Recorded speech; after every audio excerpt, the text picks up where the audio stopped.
Win a Pageant, Episode 16. Hi winners, if you're ready for more in-depth pageant training, get the free 15-day pageant course at PrePageantCourse.com. Let's win a pageant. Hi winners, welcome back to another episode of Win a Pageant. I'm your coach, Alycia Darby, and today we're talking about stress. I know that pageants can be extremely stressful, so in today's episode, we're going to talk about managing it. Right before a big pageant, it seems like chaos just comes crashing in.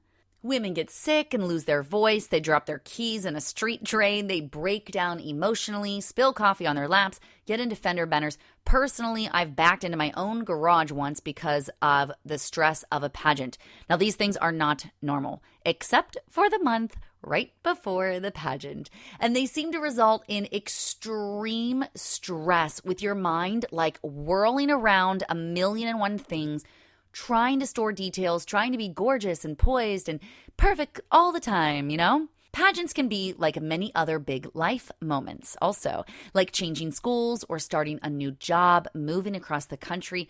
There are so many pressures that come out of you during these times, and they can be truly overwhelming. Let me just be honest and say that you cannot win a pageant as a ball of stress. Nobody's going to want to be around you. When you start feeling like you're having an out-of-body experience, it has just gone too far. So in this episode, I'm going to give you 6 specific ways to manage that stress because I don't want this to happen to you. And it's really easy to avoid the overwhelm if you just follow these steps. So let's jump right in. Step number 1, use a to-do list. Do not rely on your brain. Your brain is trying to remember so many things that there isn't enough room to remember the stuff that you need to remember. I use a giant piece of paper and I stick all of the stuff on it and then I check it off as I go or like scratch it out so it's like you can't even see it on there, you know? And I'm always adding things to the list as they come up, but I want to keep it all in one place so that I'm not having like post-it notes all over the place, you know? I recommend that you keep it in the cloud so that you aren't also worried about losing that piece of paper, okay? Number 2, do one thing at a time. I like to use a strategy called time blocking, which is when I'm focused on just one thing, that is all that I'm doing in that moment. So I'm not taking a phone call while I'm driving, while I'm listening to the podcast, while I'm eating lunch. You know, like you cannot do all these things at one time when you're stressed out because you can't do them well. So you need to give yourself exactly enough time to finish the task. And then I typically recommend about 30 minutes rest in between each of those time blocks. So for example, if you need to label all of your wardrobe while you're packing, give yourself 60 minutes to do that. And then 30 minutes break before you start to pack your underwear or whatever's the next step, you know? Recognizing that sometimes you're going to run over, sometimes it does take longer than you expect, and sometimes it'll be a lot shorter and you'll be able to just turn off your brain, take a few deep breaths. But either way, you want to give yourself plenty of time to just focus on one thing at a time. It's the multitasking that leads to car accidents and spilling coffee and all these wacky things. So really just stay focused. Number 3, have everything prepared at least 10 days before the pageant. Because let me tell you, things will always creep up. You want to plan as though you are 100% ready to compete at least 1 week before you're leaving. That means that your wardrobe is back from the tailor, your clothes are organized and bags are tagged and labeled, your accessories are all purchased, your meal list is made, everything is just like ready to go, your plane tickets are printed out, your toiletries are packed, your suitcase is set out and ready to go, your body is in shape, literally everything needs to be ready to go. For me, my calendar is 10 days out because I recognize that last week, the 1 week before the pageant, things are going to come up. Last minute stuff is going to come up. You can't even prepare for it, you know? You're not even going to know what's going to come up. So you want to just be completely ready so that when those things do rise, you can handle them quickly with a clear mind. Also, during that final week is when you're really able to do a final media push. So you don't want to be thinking about tagging your bags and organizing your clothes and packing and all this stuff several days before you leave. You want to have it all done 10 days before the pageant.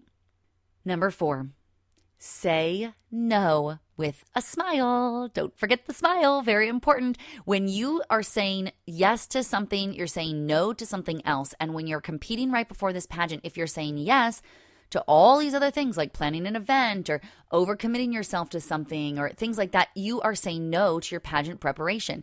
And in this short time, in the final month leading into your pageant, it's really difficult to take on extra responsibilities. So instead, practice saying, I'm going to be prioritizing my competition that week, so I think it's better for me to not commit since I don't know what may come up, and I want to be sure I don't have to cancel on you last minute. I love that final piece. I want to be sure I don't have to cancel on you last minute, because if you mention that, people don't want you to cancel on them either. And so if you're going to be a flake, they're going to want you to not be involved, and they'll find someone else to do it.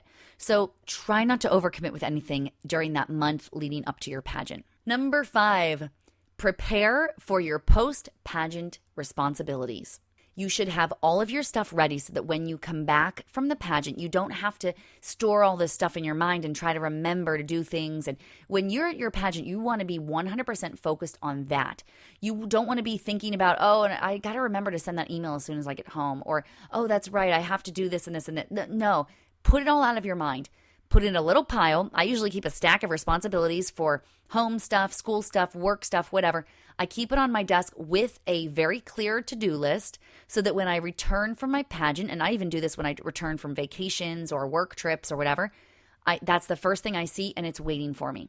So you want it for your pageant stuff, you definitely want to have prepared thank you cards, already purchased, maybe even already filled out, like the addresses and stuff, and press releases. Have your press release ready to go so you don't come back from your pageant and feel like you have to do all this extra stuff. You know the things that are going to be happening post-pageant, so have them ready to go and waiting.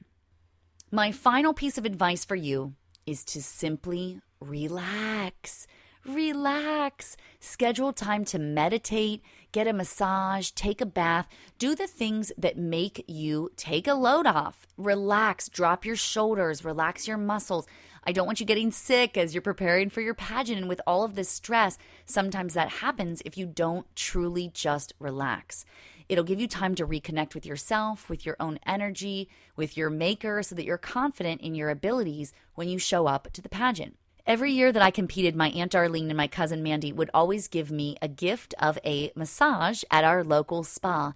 And it was one of the greatest gifts ever. I loved being able to just decompress, release tension before and sometimes after that big pageant, because you don't want to be carrying that stress with you on stage. Bottom line, pay attention to your emotions and how they're affecting your actions. You should be able to maintain control of your actions at all times. And you can't win a pageant as a big ball of stress. As soon as you start feeling like you're having an out-of-body experience and you're behaving like someone you don't even recognize, then it has gone too far. You need to jump in a bubble bath with your daily planner, and you need to start to create an action plan to soothe your stress. That, ladies, is how you win a pageant. Thank you for joining me today. I'll see you next time. To learn more and to get valuable resources to help you win, visit winapageant.com. Hey there, I'm Alycia Darby, and I just want to say thank you so much for watching that last video. If you totally loved it and got something from it, would you just click subscribe right here to subscribe to our YouTube channel? Hey, I am here for you, and I've got so many more trainings and videos for you. In fact, this one would be a really great one to watch next. Or if that topic doesn't interest you, then try this one. It's my most recent video training. So I think both of these would be really great for you. Thank you again so much for subscribing. I am honored to be your coach. I'll see you again soon.